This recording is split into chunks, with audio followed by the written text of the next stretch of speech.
Today we will introduce how to create a matrix chart, which splits information across rows and columns in a grid format.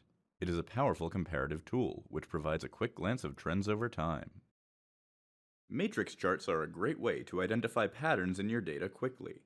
By comparing the size or frequency of chart segments, you can immediately determine which values are the most important, or need the most attention, allowing you to investigate the circumstances at play and discover their root causes. Looking at multiple charts at the same time lets you identify any differences between them, which can reveal the variables affecting that data.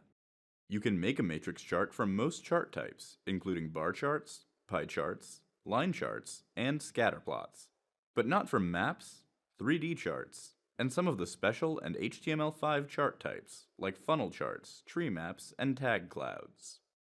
Begin by creating a simple chart. Next, choose the fields that you want to use for the matrix rows and columns. These fields can include those already in the chart, but may lead to some repetitive information.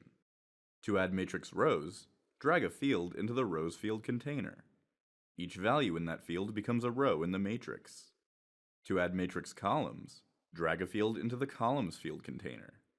A matrix chart can just have rows or columns, but a true matrix chart requires both for cross-comparison. A version of your chart will be created for each intersection. Here our rows represent customer country, and our columns represent sale year. So if we look where the 2013 column and Australia row intersect, we can see sales to Australian customers in 2013. Intersections with no data are blank. Here we see that there were no sales to Argentinian, Australian, or Austrian customers in 2012. A quick glance suggests that the Australian customers tended to buy more media players in 2013, but preferred stereo systems from 2014 onward.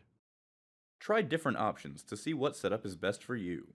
For example, switch from pie charts to bar charts to see the totals for your data instead of just the proportions. You can also add multiple fields to the matrix field containers to give your chart some more complexity. For instance, you can drag sale quarter under sale year in the columns field container to see charts for each quarter of each year. To learn more, visit the WebFocus knowledge base, where you can search all technical topics and videos.